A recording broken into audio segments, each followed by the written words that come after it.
Good afternoon. My name is Donovan Carter. I'm here in Washington, D.C. today with the Samuel Proctor Oral History Program.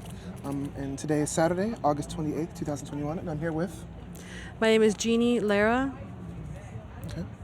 Sulay Lugo. Rene Amador. Okay. And who are you here representing today? My son, Jorge Antonio Gomez. Jorge Antonio Gomez, okay.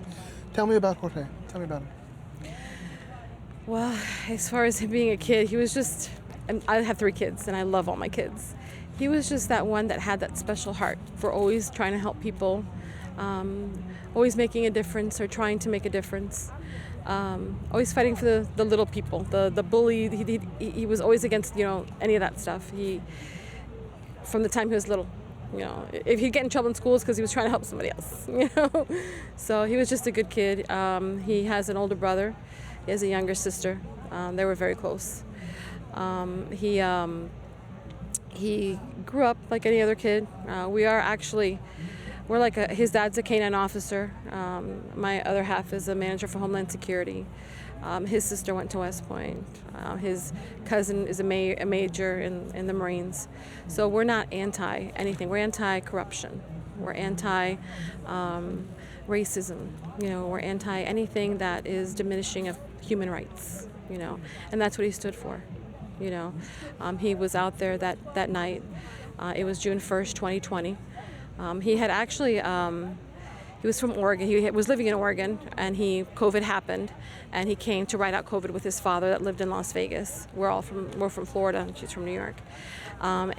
Basically, he had been out there for maybe 6 weeks, and he was already planning on going back to Oregon, but George Floyd happened, and he says he's going to go out there. He's going to go protest. He'd been protesting since the 29th, and on June 1st, he had gone out protesting again.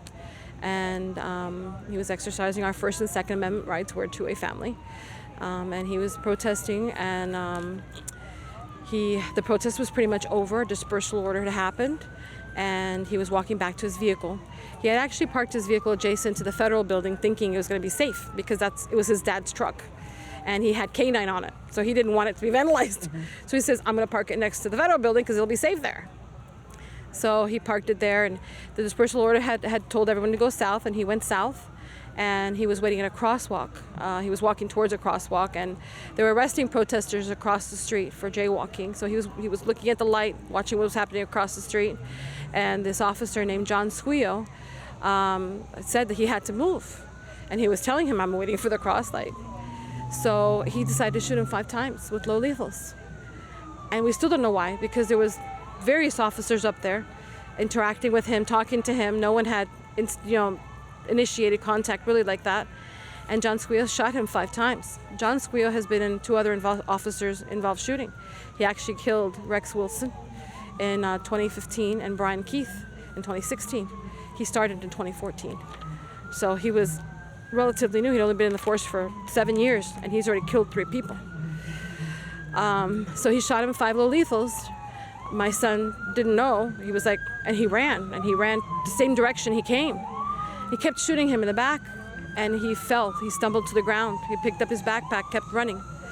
There was about 6 patrol vehicles across the street, and the patrol vehicles had an average of 4 to 5 people in them because they were SUVs. And some of them had come out because they were getting their tactical gear on to attack protesters. Officer Shea McAnolis had just been shot a couple of minutes earlier in Circus, and they were getting ready to go there. So they were watching what was happening across the street. 4 training officers chose to shoot him. They saw what was happening, and they shot him 19 times. The excuse was they thought he was the shooter, but these are training officers. These are range training officers.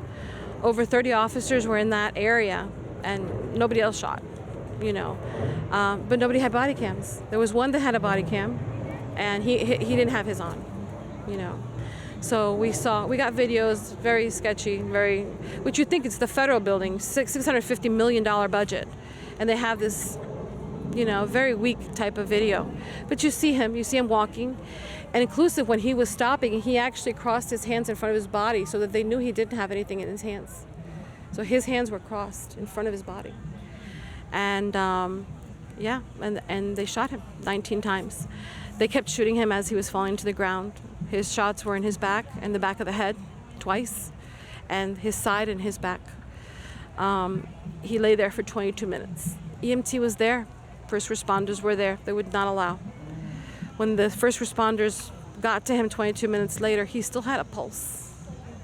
He's a strong kid, 6 foot, very healthy, vegetarian for most of his life because he wouldn't kill animals, Studying to be a veterinary pathologist, that's why. So he didn't make it to the hospital. By the time he went to the hospital, he died right there, The 4 officers that shot him, Dan Emerton, Ryan Fryman, John Locker, and Vernon Ferguson, all officers from the training department. All officers that teach cops how to write statements. 2 months after this happened, finally got a meeting with the DA. DA spent the first 10 minutes telling me how wonderful his department was. DA Wolfson of Las Vegas, Nevada. Then he proceeded to tell me how wonderful Las Vegas Metropolitan Police Department was, how they do an awesome job doing internal investigations, how not to worry, that when they decide not to charge these cops, that he'll give me a 100-page report letting me know why he chose not to. This was 2 months. 2 months after he was killed. No investigation had started yet. But he was already proclaiming, the DA, that he'd give me a 100-page report. 83-page report was given to me, justifying the officer shooting. I told him that day, I said, I don't know, but in your 8.5 years wonderful experience that you have, how many officers have you ever charged? 0. 0. And I said, in the real world, you would have been fired for not doing your job. But yet here, we're paying your salary to not charge officers that are murdering our kids, that are murdering our fathers and daughters, So that was that. We knew at that point. In Vegas, they do a public fact-finding review, which they did. They chose not to charge him. And we're still fighting the case. The criminal case at this point has closed, so we're asking them to reopen cases. We're reopening our case and a lot of mothers' cases, and a lot of families' cases. The night my son was murdered, he had, and I found out later, about 20 minutes before he was killed, he was walking to protest just like everybody else, and he sees a mom. Her name was Carol Luke. And she was out there protesting the murder of her son by the same police department 5 years earlier. She had a sign in her hand with her son's name, Thomas McHenry, TJ. And she was crying. She had his urn. And my son sees that and walks over to her and says that she's okay. And she tells him the story. And he hugs her, and whispers in her ear, stay strong. Keep telling your son's story. And 20 minutes later, my son became her son. And I know this because the day of our vigil, she found me. And she gave me a hug. And she told me, I'm giving you your son's last hug back. Stay strong and keep telling his story. So this is what we're doing. I'm here for my son. I'm here for her son. I'm here for mothers that could not be here today. So we tell their story.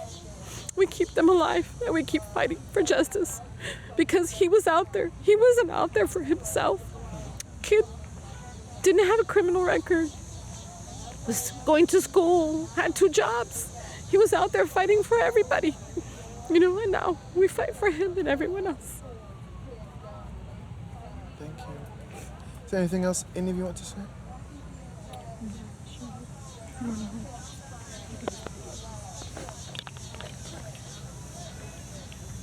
Just hold it. Right? Yeah, just hold it kind of close. Yeah, a little. Towards your butt. My nephew, he had many different wonderful characteristics to him. But one of his greatest qualities is that he was always a respectful young man. He could be silly, he could be extremely loving, but he was always respectful to people. And in that video, the one thing that you can see, even if you don't hear, even if you don't know him, you can see the respectfulness in his whole entire demeanor. There was nothing to be afraid of. when Officer John Squeal shot and incited the murder of my nephew, there was no justifiable cause. And it's plain to anyone. If you go to www Justice for George Gomez, you'll see. It's there. It's there for you to see and not let anyone else tell you. I also wanted to add that as a mom myself of 4 children, one of them being a young man, only 7 years old, I'm scared what the world has out there. It isn't fair that any of these mothers have to meet each other like this. This is not where anybody wants to be. This is justice for all. Justice, yes. Justice for Jorge. Would you like to say anything? And just the website, www.justiceforjorgegomez.com. Thank you. Justice for Jorge and justice for Thomas as well. Thank you. Thank you.